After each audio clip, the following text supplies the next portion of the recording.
پرہیز کی ایک مشہور تکنیک کھانے کی بلیک لسٹ تیار کرنا ہے، جس میں کاربوہائیڈریٹس یا پیکڈ فوڈز کو چھوڑنا عام ہے، جس کا ایک واضح مطلب پاستا سے پرہیز کرنا ہو سکتا ہے۔ لیکن کیا ہمیں واقعی اپنی غذا کو بہتر بنانے کے لیے پاستا کو بلیک لسٹ کرنے یعنی اپنی غذا کی فہرست سے نکالنے کی ضرورت ہے؟ اس طریقہ کار کو ہم غذائیت کے لیے تخفیف پسندانہ نقطہ نظر کہتے ہیں، جس میں ہم فوڈ میں شامل صرف کسی ایک چیدہ عنصر کا انتخاب کرتے ہیں۔ مگر واضح رہے، پاستا صرف کاربوہائیڈریٹس نہیں ہے۔ اس بات کے ثبوت کے لیے اعداد و شمار پر نظر ڈالتے ہیں۔ ایک کپ تقریباً 145 گرام پکے ہوئے پاستا میں تقریباً 38 گرام کاربوہائیڈریٹ، 7.7 گرام پروٹین اور 0.6 گرام چربی ہوتی ہے۔ اس کے علاوہ وہ تمام پانی ہے جو کھانا پکاتے وقت جذب ہو جاتا ہے، اور اس میں دیگر بہت سے وٹامنز اور معدنیات شامل ہوتے ہیں۔ لیکن پاستا زیادہ تر کاربوہائیڈریٹ ہے۔ آپ شاید جانتے ہوں گے کہ ہمیں ایک دن میں کتنی کیلوریز کھانے کے بارے میں تجویز دی جاتی ہے۔ ہر ایک کے لیے یہ تجویز مختلف ہو سکتی ہے۔ ایسی تجویز کا انحصار جسم کے سائز، جنس اور جسمانی سرگرمیوں پر ہوتا ہے۔ لیکن آپ کو یہ احساس نہیں ہوگا کہ مائکرو نیوٹرینٹس پروفائل یا کھانے کی اقسام کے لیے بھی سفارشات موجود ہیں جو اس توانائی کا باعث بنتی ہیں۔ چربی، کاربوہائیڈریٹس اور پروٹین مائکرو نیوٹرینٹس ہیں۔ ہمارے جسم کے لیے توانائی پیدا کرنے کے لیے مائکرو نیوٹرینٹس جسم میں ٹوٹ جاتے ہیں۔ قابل قبول مائکرو نیوٹرینٹس کی تقسیم کی حدیں مائکرو نیوٹرینٹس کے تناسب یا فیصد کی وضاحت کرتی ہیں جو اس توانائی کو فراہم کرتی ہیں۔ ان حدود کا تعین ماہرین صحت کرتے ہیں جو اس کے صحت پر اثرات اور کھانے کی عادات کو دیکھ کر طے کرتے ہیں۔ اس کا مقصد یہ یقینی بنانا ہے کہ ہم معیاری غذا ایک خاص حد کے اندر رہ کر کھائیں، کیونکہ کسی بھی قسم کے کھانے کا بہت زیادہ یا بہت کم استعمال صحت کے لیے نقصان دہ ہو سکتا ہے۔ یہ تناسب اس بات کو یقینی بنانے کے لیے بھی بنایا گیا ہے کہ ہمیں کافی وٹامنز اور معدنیات ملیں جو ہم عام طور پر کھانے کی چیزوں میں توانائی کے ساتھ حاصل کرتے ہیں۔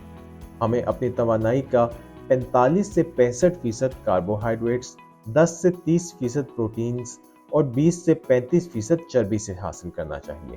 مائکرو غذائیت کے تناسب کا مطلب یہ ہے کہ پروٹین کے مقابلے میں ایک دن میں 1.2 سے 6.5 گنا زیادہ کاربوہائیڈریٹس کھانا صحت مند ہو سکتا ہے، کیونکہ ہر گرام پروٹین میں 1 گرام کاربوہائیڈریٹ کے برابر توانائی ہوتی ہے۔ پاستا میں کاربوہائیڈریٹس اور پروٹین کا تناسب 38 گرام سے 7.7 گرام ہے، جو تقریباً 5 سے 1 کے تناسب کے برابر ہے، جو کہ مائکرو نیوٹرینٹس کی تقسیم کے قابل قبول حد کے اندر ہے۔ اس کا مطلب یہ ہے کہ پاستا میں دراصل کاربوہائیڈریٹس کو متوازن کرنے کے لیے کافی پروٹینز موجود ہیں۔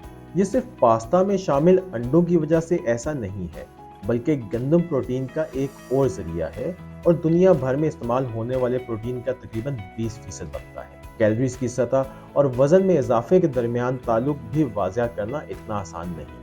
صحت مند غذا کے تناظر میں یہ بات سامنے آئی ہے کہ جب لوگ پاستا کو اپنی خوراک میں باقاعدگی سے شامل کرتے ہیں تو وہ زیادہ وزن کم کرتے ہیں، اور 10 مختلف مطالعات کے جائزے سے پتہ چلا ہے کہ کھانے کے بعد خون میں گلوکوز کی سطح کے لیے روٹی یا آلو کے مقابلے میں پاستا بہتر ہے۔ پاستا کو ترک کرنے کے بجائے آپ کو اپنے کھانے کی مقدار کو کم کرنے پر دھیان دینا چاہیے، یا گندم سے بنے پاستا کو تبدیل کرنے پر غور کرنا چاہیے، جس میں فائبر زیادہ ہوتا ہے جو آنتوں کے لیے صحت مند بھی ہوتا ہے، آپ کو زیادہ دیر تک پیٹ بھرنے کا احساس بھی دلاتا ہے۔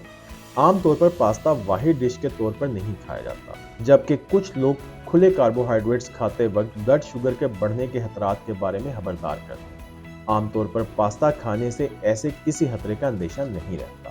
جب پاستا کھانے کی ایک بنیاد بنتا ہے تو ایسے میں یہ لوگوں کو چٹنی وغیرہ کے ساتھ زیادہ سبزیاں کھانے کا ذریعہ بھی بنتا ہے۔ آپ کے پروٹین پروفائل کے لیے صرف پاستا نہ کھانا بھی اہم ہوتا ہے۔ پلانٹ فوڈز عام طور پر مکمل پروٹین نہیں ہوتے، جس کا مطلب ہے کہ ہمیں ان تمام مختلف قسم کے امینو ایسڈ حاصل کرنے کے لیے ان کے مجموعی کھانے کی ضرورت ہوتی ہے جن کی ہمیں زندہ رہنے کے لیے ضرورت ہے، جبکہ ہم اکثر کاربوہائیڈریٹس اور توانائی پر توجہ مرکوز کرتے ہیں، تو ایسے میں پاستا اچھی غذائیت کا سبب بن جاتا ہے۔ زیادہ تر کھانوں کی طرح وہ صرف مائکرو نیوٹرینٹس نہیں ہیں، بلکہ ان میں مائکرو نیوٹرینٹس ہوتے ہیں۔ ایک کپ پکے ہوئے پاستا میں وٹامن B1،